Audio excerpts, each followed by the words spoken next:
لمریا کی سلطنت میں ایک جادوئی باغ تھا جہاں شہزادی عالیہ اپنی صبحیں گزارت وہ جادوئی پھولوں کی دیکھ بھال کرتی تھی اور ان کے نرم لمس سے پھول اور بھی روشن ہو جاتے تھے۔ وہ یقین رکھتی تھیں کہ چھوٹی چھوٹی مہربانیاں دنیا کو خوبصورت بنا سکتی ہے۔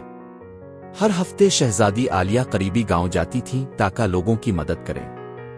وہ ان کی پریشانیوں کو سنتیں ٹوٹے ہوئے گھروں کو ٹھیک کرتیں اور جہاں جاتی خوشی پھیلا۔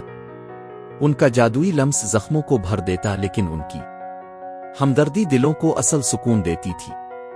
ایک ہنستے بستے گاؤں کا منظر جہاں خوشحال دیہاتی موجود ہے۔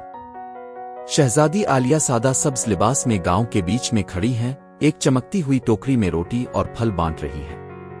ایک بچہ انہیں ایک چھوٹا سا پھول دے رہا ہے اور ان کا چہرہ محبت سے جگمگا رہا ہے۔ ارد گرد دلکش جھونپڑیاں، پتھریلی گلیاں اور ہوا میں لہراتی انڈے ہیں۔ ایک دن عالیہ جنگل میں گئیں اور ایک قدیم بید کے درخت کو پایا جو رو رہا تھا۔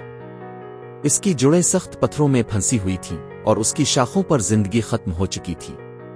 عالیہ نے کہا، حتیٰ کہ سب سے طاقتور کو بھی کبھی کبھی مدد کی ضرورت ہوتی ہے۔ انہوں نے اپنے جادو سے درخت کو آزاد کیا اور اس کے پتے پھر سے چمکنے لگے۔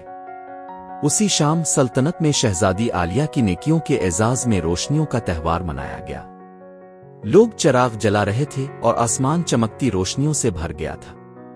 عالیہ نے لوگوں سے کہا، یہ چراغ سب سے زیادہ روشن تب جلتے ہیں جب انہیں دوسروں کے ساتھ بانٹا جائے۔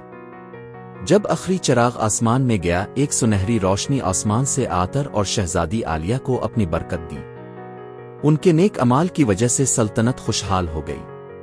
لوگوں نے سیکھا کہ عالیہ کا جادو ان کے ہاتھوں میں نہیں بلکہ ان کے نرم دل میں تھا۔ کہانی اردو میں محبت اور مہربانی کا خوبصورت پیغام دیتی ہے۔